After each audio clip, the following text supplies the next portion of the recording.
En el video anterior hemos aprendido que no necesariamente todo lo que esté en la superclase va a ser heredado por las subclases, siempre hablando de herencia en Java, por supuesto. Hemos concluido y lo volvemos a repasar que se va a heredar en las subclases todo aquello que sea no privado, excepto los constructores de los cuales hablaremos más adelante. Cuando decimos no privado es porque seguramente haya cosas en el medio entre lo público y lo privado que es lo más antagónico en cuanto a modificadores de acceso. En total hay 4 modificadores de acceso en Java: el público, el privado, el de paquete que alguna vez ha aparecido en videos anteriores y que hoy repasaremos, pero en particular vamos a centrarnos en el que le da título a este video, que es el protegido o protected. Allá vamos, veamos de qué se trata. A esta altura esta tablita deberíamos saberla, pero nunca viene de más repasar los conceptos de modificadores de acceso. Sabemos que aquello declarado como público, le hace atributo, constructor o método, va a ser accesible, visible, desde cualquier otra clase, incluyendo por supuesto a la misma que lo declaró, sin importar si está en otro paquete, en el mismo paquete, si es una subclase o simplemente es una clase como cualquier otra. En cambio, lo privado, si es declarado como tal, será únicamente accesible desde la propia clase que ha declarado a ese miembro. Hace muchos videos atrás ni siquiera sabíamos lo que era esto de public o private y simplemente no le poníamos nada delante a los atributos o métodos como modificadores. Eso es un modificador en sí mismo, se lo llama de paquete justamente porque en la tabla vemos su comportamiento, ¿verdad? Es decir, las cosas declaradas sin modificador sencillamente serán accesibles por clases o subclases que estén solamente en el mismo paquete, no así en clases que estén en otros paquetes. Por eso se lo llama visibilidad de paquete. Sencillamente no se suele colocar nada adelante ni en el código ni en el UML y ya garantizaremos esa visibilidad. Por lo tanto, recapitulando, como nosotros ahora estamos garantizando el encapsulamiento, es decir, que los atributos en una clase tienen y deben ser privados, entonces sencillamente tanto las subclases como otras clases, sean en el mismo u otros paquetes, no están pudiendo ver o acceder a esos atributos, lo cual está correcto. Cuando se aprende el concepto de herencia, indefectiblemente aparece también este nuevo modificador que vemos ahora en la tabla en segundo lugar, que es el protegido o protected. Básicamente, el modificador protegido se lo suele explicar cuando uno aprende herencia y pareciera que hay que empezar a usar siempre modificadores protegidos cada vez que hacemos una jerarquía de herencia, lo cual muchas veces no tiene por qué ser así. Vayamos a analizar que en este caso el modificador protegido lo que tiene es visibilidad exactamente igual que la de paquete, pero agregando también que una subclase en otro paquete también puede acceder a estos atributos o métodos protegidos. Lo cual hace que el protegido tenga incluso un poco más de visibilidad que la visibilidad de paquete, porque sencillamente subclases que estén en otro paquete pueden acceder y ya está. Pero fíjense en la misma tabla que se está pareciendo cada vez más al caso público, excepto por el último caso, que es una clase en cualquier otro paquete no podría verlo protegido. Sin embargo, entonces, veamos que el protegido no nos garantiza el encapsulamiento, sencillamente porque si ahora vamos a nuestro diagrama UML de muestra con la superclase vehículo que tiene en este momento la marca, el modelo y la patente privado y lo colocamos como protegido, pasamos a ver que como todas las clases en este momento están en el mismo paquete, porque hasta ahora no hemos trabajado con paquetes, vemos entonces que es casi como ponerlo público, ¿no? Porque tanto las subclases como la clase principal y otra clase que me acabo de inventar pueden acceder a esos atributos marca, modelo y patente. Entonces no garantizamos encapsulamiento, cualquiera puede ver, conocer, modificar esos atributos no pasando por los métodos setter y bueno, ya hemos visto en el video de encapsulamiento qué sucede con ello, ¿verdad? Entonces vayamos a comprobarlo esto en el código y ver cuáles son las posibles soluciones. Aquí vemos entonces este proyecto donde tenemos a la jerarquía de vehículos. Aquí está la superclase vehículos junto con sus dos clases hijas por ahora, que son auto y moto. Y también tenemos otras dos clases que están, digamos, dentro del modelo, pero que no son parte de esa jerarquía. En todos los casos estamos intentando mostrar la marca de un vehículo. En el caso de los autos y las motos, como ya son vehículos por herencia, entonces pueden directamente o deberían poder directamente mostrar su propia marca porque ya son vehículos. En cambio, en la clase principal o en la clase otra clase, en el constructor aquí de otra clase, necesitamos construir un vehículo como objeto y poder entonces mostrar, intentar mostrar la marca para poder lograr esto, ¿verdad? Bien, acá lo que estamos viendo es que, como hemos sabido y cubierto en otros videos, Como los atributos son privados, el único capaz de accederlos directamente, como estamos comprobando aquí, es la propia clase que los declaró, o sea, vehículo, pero no así cualquier otra, incluyendo también a las subclases. Vayamos entonces a ver que si colocamos a todos estos atributos como protegidos, como estábamos haciendo en el modelo UML anterior, veamos entonces que, por supuesto, la propia clase vehículo seguirá teniendo acceso a su marca, pero también las subclases.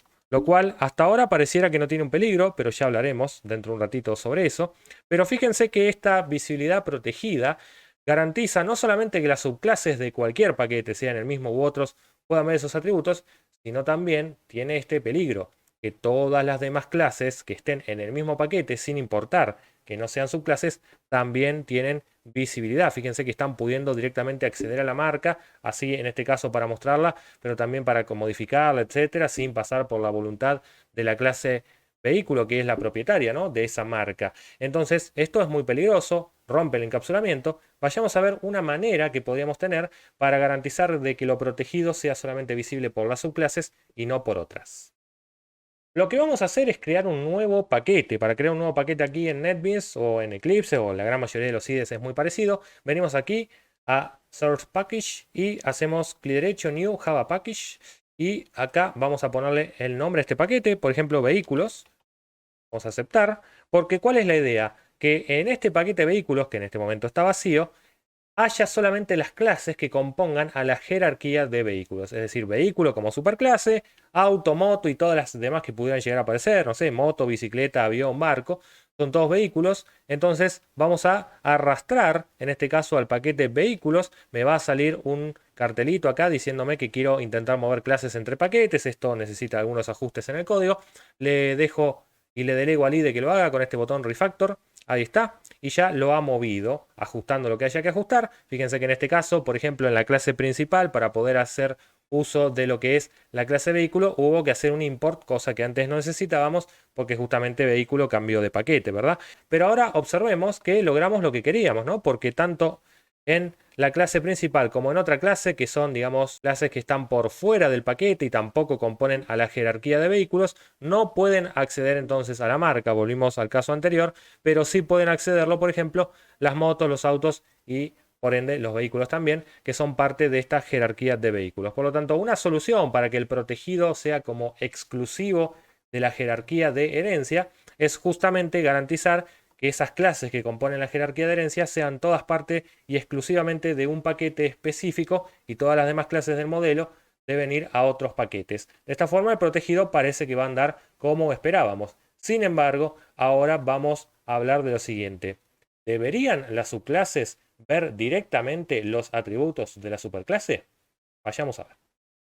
Recapitulando, vemos entonces que de tener estas clases todas dispersas en el mismo paquete y por ende teniendo, al ser los atributos protegidos, visibilidad desde cualquier lugar, al colocarlas en diferentes paquetes, garantizando, por ejemplo, que la jerarquía de vehículos esté en un paquete aparte y todas las demás clases estén en otro, tenemos una visibilidad mucho más adecuada y más parecida a lo que el protegido intenta hacer, que es que solo las subclases puedan ver los datos que estén en la superclase marcados como protegidos. Sin embargo, tenemos que ver que no está del todo bien que podamos acceder a los atributos protegidos de la superclase desde las subclases, porque si podemos acceder, no solamente podemos mostrarlos, como estamos queriendo hacer aquí, por ejemplo, en el método hacer Willy de moto, sino que también, por ejemplo, podríamos modificarlos y modificar atributos directamente, sobre todo cuando nosotros no somos autores de esa clase, es un peligro que puede llegar a romper la integridad, ¿no? Todo esto tiene que ver con el encapsulamiento, porque sencillamente, fíjense, por algo había un método, por ejemplo, público setMarca, que justamente valide que si queremos cambiar la marca de este vehículo, entonces tengamos que someterlo a la validación de que esa nueva marca sea distinta de null para poder asignarla. Sin embargo, fíjense cómo en este caso Moto hereda directamente el atributo marca y lo puede modificar sin pasar por ese setter. Lo cual hace que tengamos un agujero ahí de seguridad porque estamos pudiendo modificar directamente el atributo marca sin tener en cuenta esta validación. Entonces, si este null no debíamos tenerlo porque era peligroso y nos podía hacer romper el programa en otro lado, entonces ahora sí estamos pudiéndolo hacer con el consecuente peligro, ¿no? Entonces, tengamos en cuenta esto y además que no necesariamente nosotros somos siempre los autores tanto de las superclases como de las subclases. Y esto es muy fácil de demostrar, veámoslo. Voy a venir acá a crearme una nueva clase que se llame, por ejemplo, mi lista. De esta forma, creamos esta clase y vamos directamente a extenderla de una clase muy conocida seguramente si llegaste hasta acá en la playlist, que es ArrayList. Es decir, yo puedo tener mi propia implementación de lista que extienda de ArrayList para heredar justamente todo ese comportamiento que ya viene hecho y agregarle por ahí cosas que a mí se me ocurran. Obviamente ArrayList hay que importarlo porque está en el paquete util, bárbaro. Y fíjense cómo de una forma muy sencilla yo ahora acabo de heredar todo el comportamiento que tenemos de la clase ArrayList. Todos estos métodos que ya hemos analizado en otros videos los tengo a disposición, más todos aquellos que yo quiera agregar.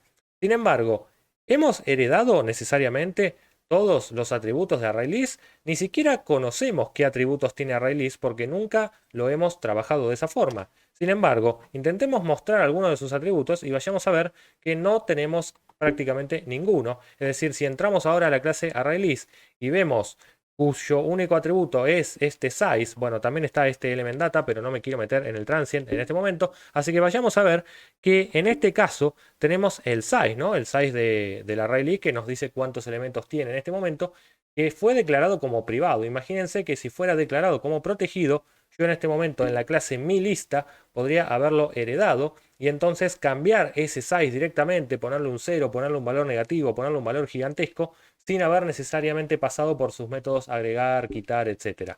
Entonces eso haría una inconsistencia en todo este funcionamiento heredado de la clase ArrayList. Por eso no siempre es garantía de nada, pero es muy fácil ver cómo están hechas clases que ya provengan con Java y ver entonces que es un buen punto, digamos, de referencia para entender cómo tendríamos que hacer nosotros también nuestras clases. Es decir, los atributos, en conclusión, deberían seguir siendo privados y no confiar en absolutamente nadie, ni en las otras clases, tampoco en las subclases, porque nosotros no podemos prever cuáles van a ser las subclases, quiénes van a ser los autores y qué van a hacer con nuestros atributos. Por lo tanto, atributos siempre privados. Con los métodos pasa algo similar, es decir, podemos tener métodos públicos, tener métodos privados, pero puede ser que algunos métodos, como por ejemplo este chequear motor, si yo lo establezco como protegido, hacer entonces que esté disponible solamente para ser usado tanto por la clase vehículo, claro está, como también por las subclases, pero no así para cualquier otra clase que no sea parte de la jerarquía de vehículos. Por lo tanto, es bastante más común ver seguramente métodos protegidos, pero nunca atributos, justamente para garantizar el encapsulamiento. Por lo tanto, volvemos a dejar todo como estaba. Esto tendrá que ser privado. Y en todo caso, si las subclases necesitan establecer o simplemente ver atributos que estén en la superclase, deberán manejarse como cualquier otra clase del modelo. Es decir, con métodos getter y setter que la superclase debería proveer de forma pública o protegida. Hemos terminado de entender qué significa el protegido, cuándo usarlo, cuándo no usarlo. Sencillamente quizá no lo usemos demasiado de aquí en adelante en la playlist, pero ahora al menos sabés qué significa cada vez que aparezca en alguna clase que ya venga con el lenguaje o simplemente si necesitas usarlo, ver cuáles son sus características. Como bien sabés, si te gustó este video, dale un like, deja tu comentario, compartilo, suscríbete al canal y activa la campanita. Nos vemos en el próximo.